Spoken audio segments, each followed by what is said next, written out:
Hey everybody, welcome to 2ZQ Hot Takes, where we discuss issues both big and small.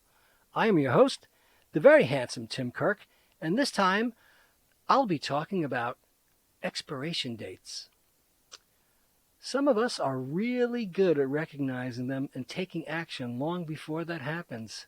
They stay fresh, no moss on them. They know when they have peaked. Some, like me, don't realize when we've gone stale, sour, bitter, and undesirable. Could be age, kidding yourself, rose-colored glasses, arrogance, immaturity, lack of self-awareness, ignorance, and I bet a whole lot more. You might not particularly like those people, possibly even resent them on a number of different levels for different sets of reasons or emotional experiences, but they figure out when to get out before the jig is up. And now we have this interesting article from the New York Times from October 28th, 2021. The 37-year-olds are afraid of the 23-year-olds who work for them. 20-somethings rolling their eyes at the habits of their elders is a long-standing trend, but many employers said there's a new boldness in the way Gen Z dictates taste. As a millennial with a habit of lurking on TikTok, Jessica Fain understood that skinny jeans and side parts were on the steady march toward extinction.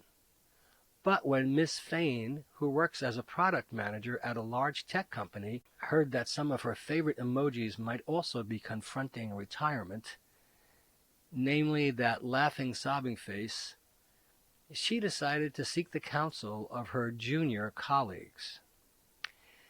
"I've heard that using this emoji isn't cool anymore," Miss Fain, 34, said she wrote in a water cooler type Slack channel.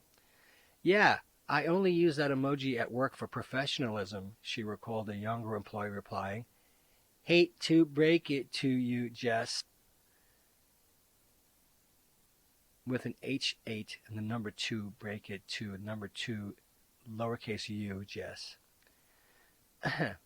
Now, my immediate reaction to this is to recoil with a hard-hearted resentment that it seems unconscious of me, but I could see that it would invoke almost the same response that I had as a young kid every time somebody older than me was just disgusted and felt contempt for my generation anytime they did something new or different. Miss Fain is old enough to remember when millennials determined what was in vogue: rompers, rose pink, craft beer, Netflix and chill. Now she gets the foreboding sense from colleagues that her AARP card awaits. She's 34. Subtly yet undeniably, as generational shifts tend to go, there's a new crop of employees determining the norms and styles of the workplace. And they have no qualms about questioning not just emoji use, but all the antiquated ways of their slightly older managers, from their views on politics in the office to their very obsession with work. "I feel very sure that I'm uncool," said Andy Dunn, 42, who co-founded the upscale apparel brand Bonobos, once the uniform for a subset of millennial men. "I've come to accept that." Aww. Andy Dunn relies on his youngest employees to help him keep up with the sensibilities of Gen Z. And we haven't even gotten to the digital natives, who are the next ones. It's a fault line that crisscrosses industries and issues. At a retail business based in New York, managers were distressed to encounter young employees who wanted paid time off when coping with anxiety or period cramps. At a supplement company, a Gen Z worker questioned why she would be expected to clock in for a standard 8-hour day when she might get through her to-do list by the afternoon. At a biotech venture, entry-level staff members delegated tasks to the founder, and spanning sectors and startups, the youngest members of the workforce have demanded what they see as a long overdue shift away from corporate neutrality toward a more open expression of values, whether through executives displaying their pronouns on Slack or putting out statements in support of the protests for Black Lives Matter. These younger generations are cracking the code, and they're like, hey guys, turns out we don't have to do it like these old people tell us we have to do it, said Colin Gwynn, 41, co-founder of the robotics company Hanger Technology. We can actually do whatever we want and be just as successful. And old people are like, what is going on? Or, what is going on? 20-somethings rolling their eyes at the habits of their elders is a trend as old as Xerox, Kodak, and classic rock, but many employers said there's a new boldness in the way Gen Z dictates taste. And some members of Gen Z, defined as the 72 million people born between 1997 and 2012, or simply as anyone too young to remember September 11th, are quick to affirm this characterization. Ziad Ahmed, 22, founder and chief executive of the Gen Z marketing company JUV Consulting, which lent its expertise to brands like JanSport, recalled speaking at a conference where a Gen Z woman, an entry-level employee, told him she didn't feel her employer's marketing fully reflected her progressive values. What is your advice for our company? The young woman asked. Make you a vice president, Mr. Ahmed told her, rather than an intern. Starting in the mid-aughts, the movement of millennials from college into the workplace prompted a flurry of advice columns about hiring members of the headstrong generation. These young people tell you what time their yoga class is, warned a 60-minute segment in 2007 called The Millennials Are Coming. Well, I have my own personal experience with someone I knew who was not much of a worker, wasn't particularly good at his job. He showed up usually sometime after 11 a.m., after he had done his yoga and entered his daily journal. Yeah, and that was 14 years ago. Over time, these millennials became managers, and workplaces were reshaped in their image. There were "Thank God It's Monday" signs affixed to WeWork walls. There was the once heralded rise of the CEO. Millennials point out that for a generation of workers who entered the office during and after the 2008 financial crisis and felt lucky to land any type of work, it's unsurprising to see a premium placed on hustling. Gen Zers, meanwhile, are starting their careers at a new moment of crisis in the midst of a pandemic that has upended the hours, places, and ways we're able to work. A fall 2021 survey of Gen Z job candidates from the recruitment software company RippleMatch found that more than two-thirds wanted jobs that will definitely stay remote. The generational frictions are now particularly apparent in companies run by and catering to a largely millennial demographic. Oh my. Gabe Kennedy, 30, founder of the herbal supplement brand Plant People, noticed as he recruited Gen Z employees that some had no interest in the rigid work habits that felt natural to his mostly millennial 10-person team. He and his co-founder were accustomed to spending late nights in the office obsessing over customer feedback and sharing Chinese takeout. His youngest employees preferred to set their own hours. Well, as somebody who's a fossil, I would prefer to set my own hours, which would be 0. But, that's not the way it was. It's interesting to see how people have catered to and cratered to the demands of this entire generation, because anybody I know who's working now has got to be grateful to these people for making these things happen. They've always wanted them. No one had the guts. Mr. Kennedy interviewed a Gen Z candidate for a full-time position who asked if she could stop working for the day once she'd accomplished the tasks she set out to do.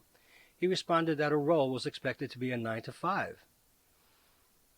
Older generations were much more used to punching the clock, Mr. Kennedy mused. It was, I climb the ladder and get my pension and gold watch. Yep. Then for the millennials, it was, they're still in office, but I can play ping pong and drink nitro coffee. I have referred to this in previous pods, particularly the ping pong. For the next generation, it's, holy cow, I can make a living by posting on social media when I want and how I want. If only. I post on social media all the time. Ali Kriegman, 30, co-founder of the retail technology business Bulletin, wasn't sure, in the past, how to respond when her Gen Z employees insisted on taking days off for menstrual cramps or mental health. Hey, I woke up and I'm not in a good place mentally, went the typical text message. I'm not going to come in today. Instinctively, Ms. Kriegsman wanted to applaud their efforts to prioritize well-being. As an entrepreneur, I want to call out of managing my team sometimes because my period is making me super hormonal, she said. But I'm in a position where I have to push through, just like everybody else who's 20 or 30 years older than you always did. And how about the people who show up for work hungover? I don't know anybody who didn't come to work hungover. Managers like Ms. Kriegsman understood the instinct Gen Zers have to protect their health, to seek some divide between work and life, but some are baffled by the candid way in which those desires are expressed. They're unaccustomed, in other words, to the defiance of workplace hierarchy. Lola Priego, 31, chief executive. And where are all these people who were so chief executive-y? I never met, I think I met maybe 2 or 3 people in my life who were doing something like being a chief executive or an entrepreneur before they were 30 years old who were being quoted in the New York Times. Huh. Well, what do you know?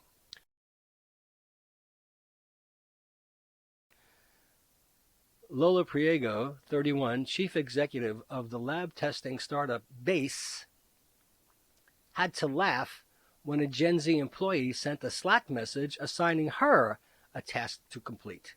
Ms. Priego interpreted this as a welcome signal that her 15-person staff doesn't find her intimidating, but another member of upper-level management was horrified.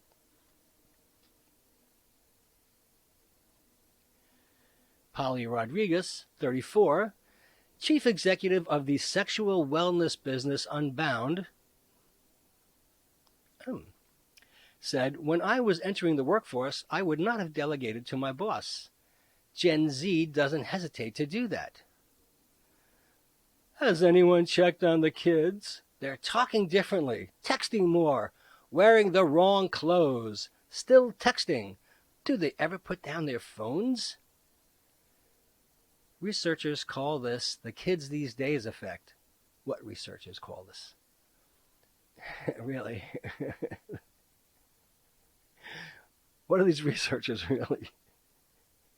Is this somebody who talked to their grandparents? And note that it has been happening for millenniums. It's a natural thing that people tend to complain about everyone younger than them. Going back to the Greek philosophers, said Kurt Rudolph, an organizational psychologist, each new generation, christened by marketers and codified by workplace consultants selling tips on how to manage the mysterious youth, can strike the people who came just before them as uniquely self-focused. First came the me generation, then the me generation. Still, many managers feel that ignoring the divide between young and the slightly less young isn't an option. It shapes hiring. It shapes marketing. And over the last year, it has shaped the way companies respond to a country in tumult.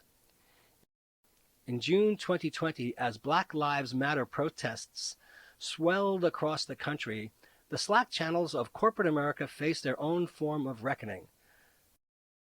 I'd like to see some citation on this. For Ms. Rodriguez, it started with a Saturday morning phone call.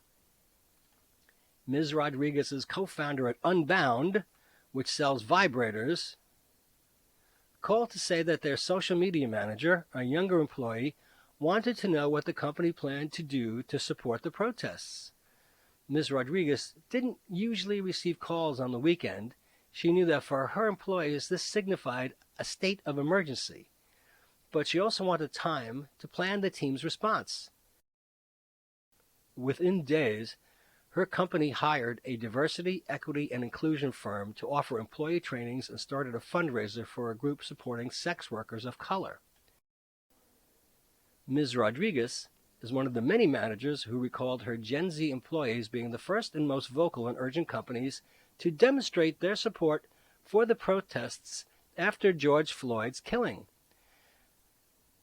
Tero Iso Kaupila, 37, president of a food business, heard from junior staff asking if his company would post a black square in solidarity with the movement on Instagram.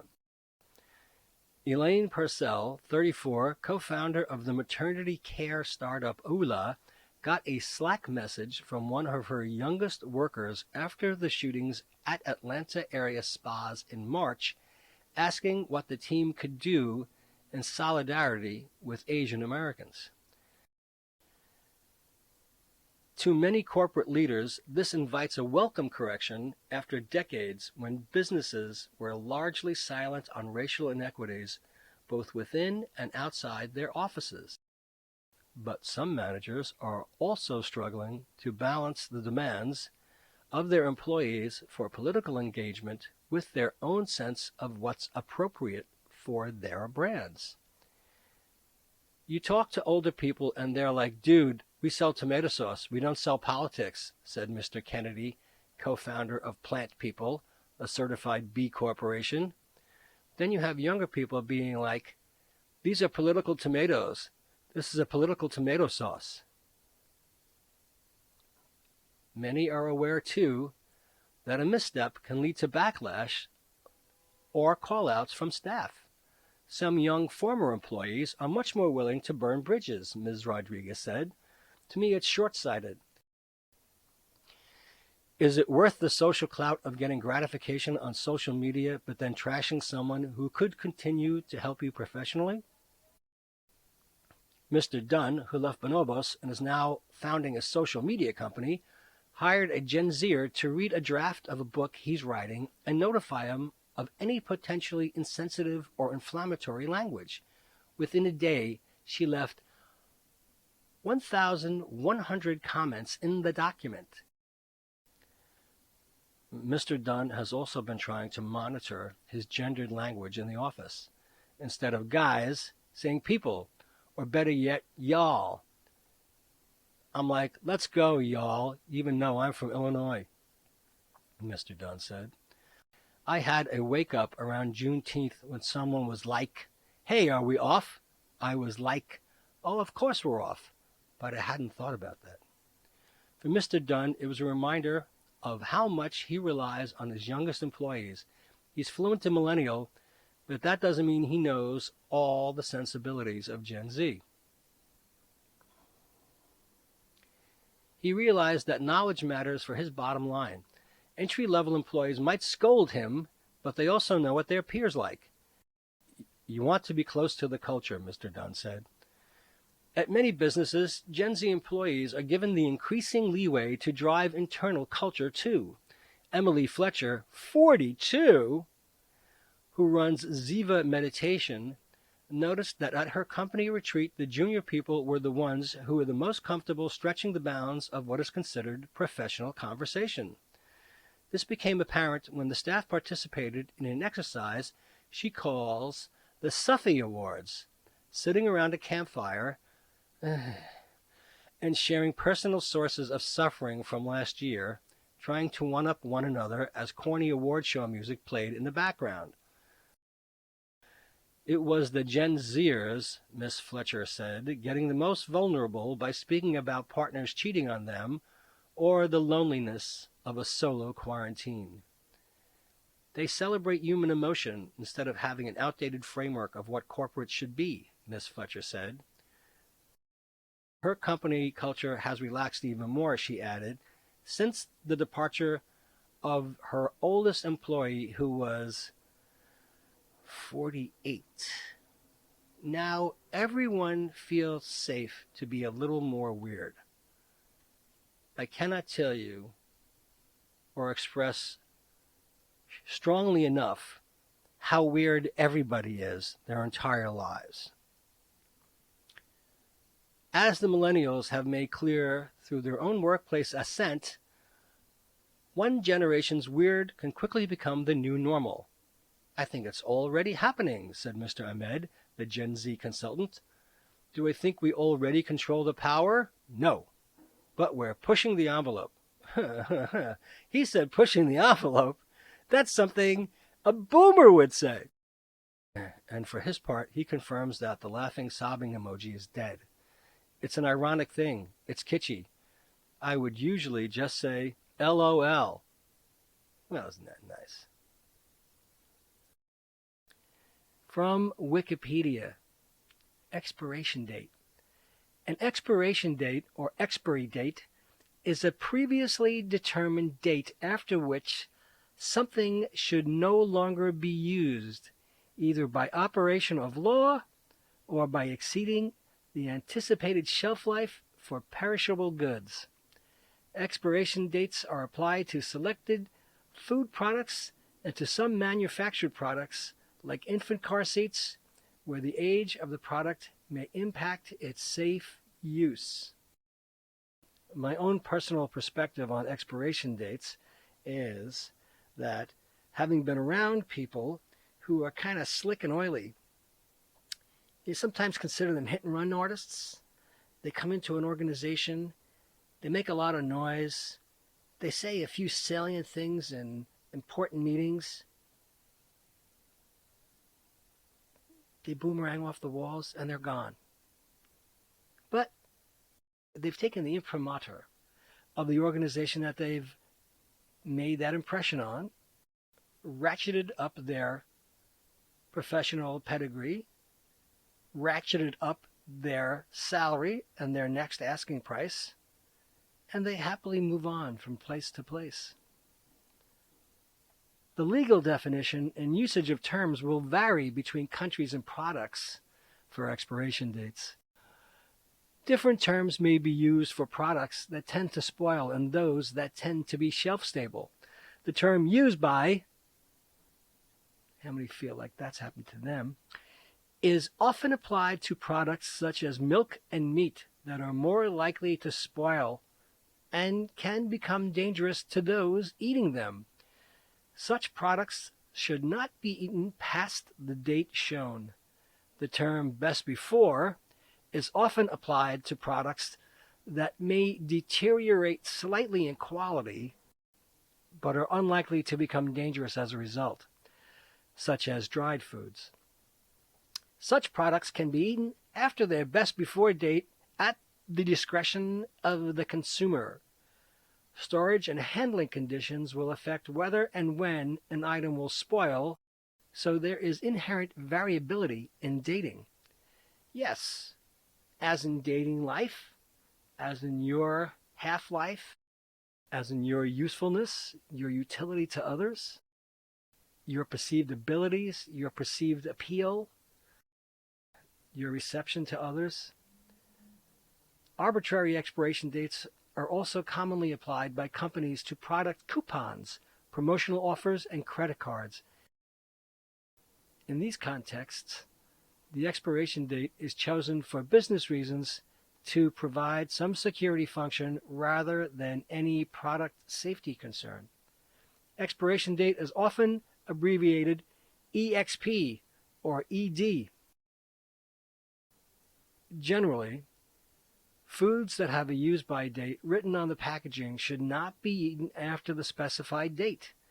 This term is generally applied to foods that may go bad due to physical instability, chemical spoilage, bacterial spoilage, pathogenic spoilage, or other factors that can make the food injurious to health.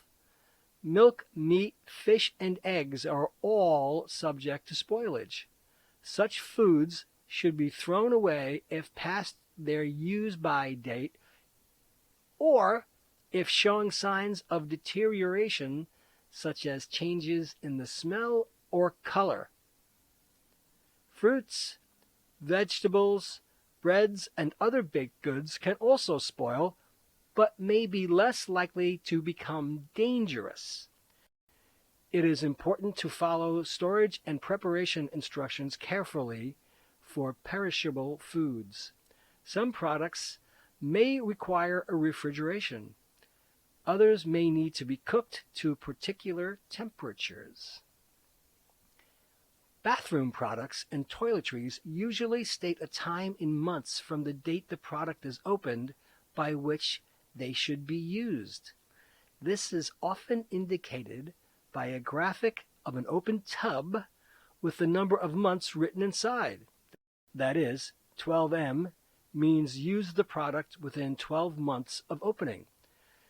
Similarly, some food products say eat within X days of opening. Best before or best by dates appear on a wide range of frozen, dried, tinned, and other foods. These dates are advisory and refer to the quality of the product, in contrast with use by dates, which may indicate that the product may no longer be safe to consume after the specified date. Food kept after the best before date will not necessarily be harmful, but may begin to lose its optimum flavor and texture. Eggs can be a special case since they may contain salmonella, which multiplies over time. They should therefore be eaten before the best before date. In Britain, this is 21 days from when they were laid. In the USA, there is a maximum of 45 days after the eggs are packed. Quality of the eggs will degrade over time due to a variety of factors. As a result, some prefer to use fresher eggs for eating and eggs a few days old for cooking. Sometimes, the packaging process involves using pre-printed labels, making it impractical to write the best before date in a clearly visible location.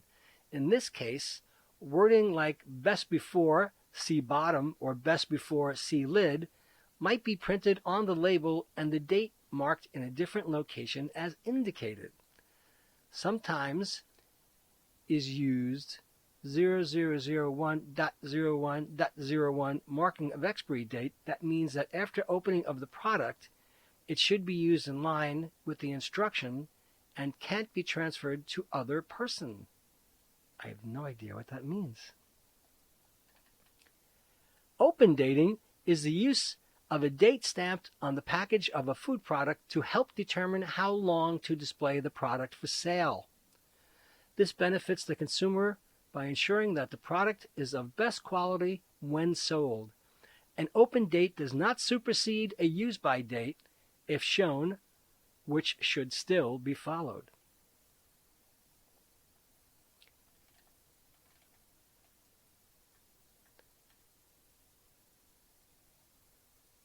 Non-food items may also carry an expiration date. For example, in Canada, all children are required to be secured in an infant car seat while in a motor vehicle that is in motion.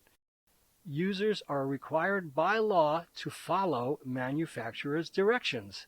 There is no specific law that requires an expiration date, but all Transport Canada approved car seats sold in Canada carry a manufacturer-applied expiration date that ranges between 6 and 9 years from date of manufacture.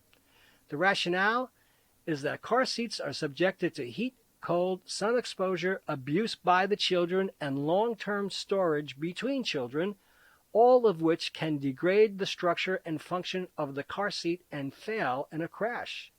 Further, beyond the expiration date, the manufacturer will no longer be monitoring the safety of the seat through testing.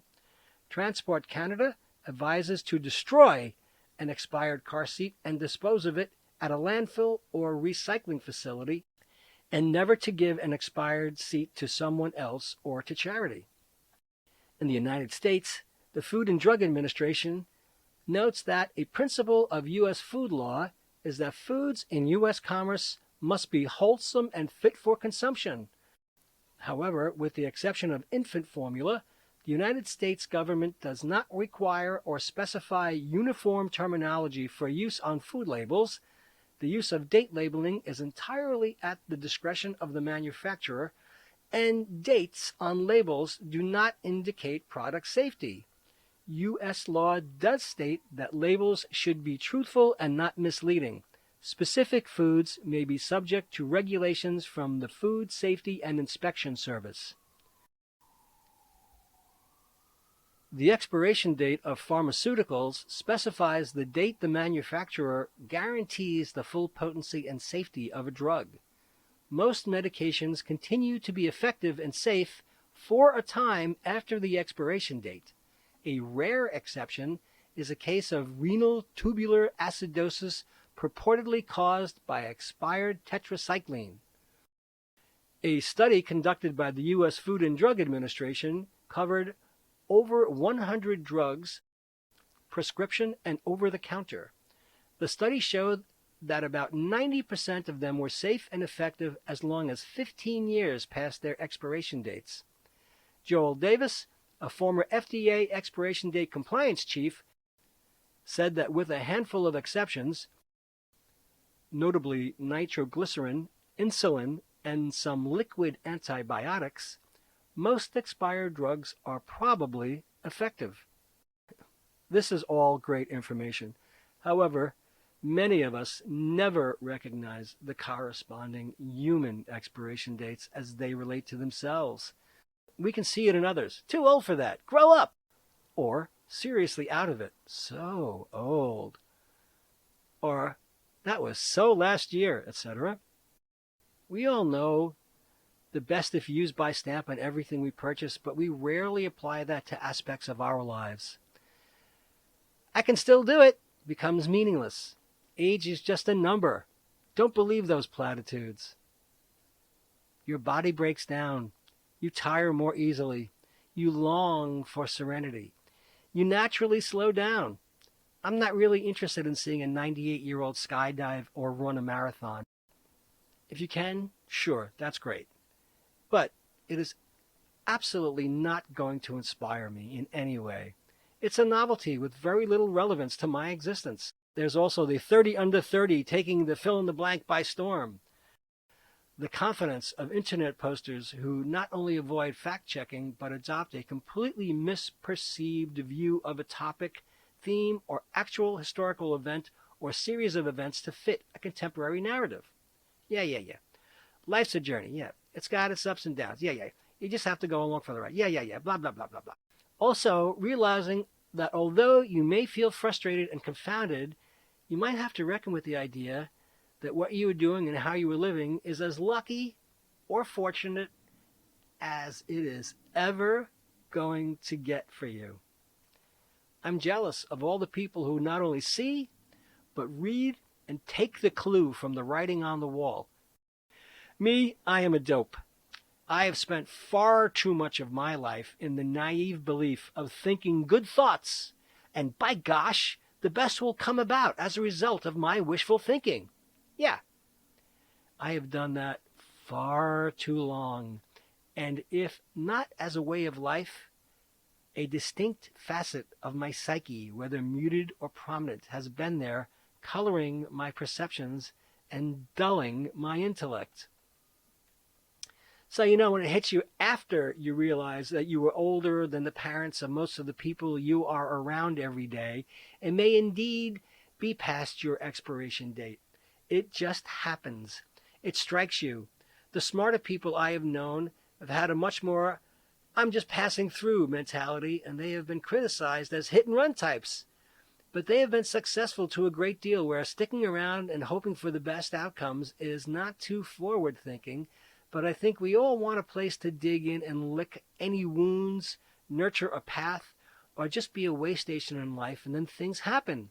And for me, too often, it had to come to a head, and it was too late for a logical, clear-headed exit or departure.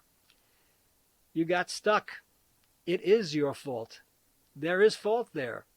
Other people move on, and up, and yup, and I just wallowed in the same old shit every day. I still have a hard time believing I have spent so much energy, effort, and time telling people who are high caliber and high aptitude in their career paths to stop what you are doing, don't do that, and be a traffic cop to otherwise credible professionals. And they move on, while I dither away fretting over pedantic details that nobody ever cared about. Ever. A waste of life. And what was I doing? Was I seeking a form of the delusion of professional and emotional security?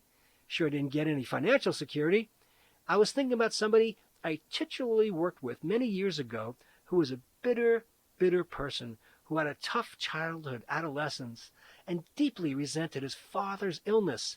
He also had a brother with a serious addiction problem and another brother like him who was scrambling to find a way to survive.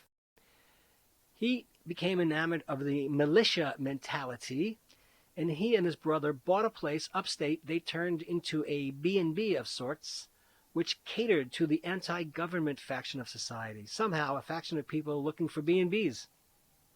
This was many years before Airbnb and the anti-government factions we are all painfully aware of these days. He had a serious drinking problem, and he was not a fun person to work with. He assumed that all of his issues were universal affirmatives and that everyone thought and felt the same way he did, which we did not, and if we did not, we were all spoiled people, which we were not.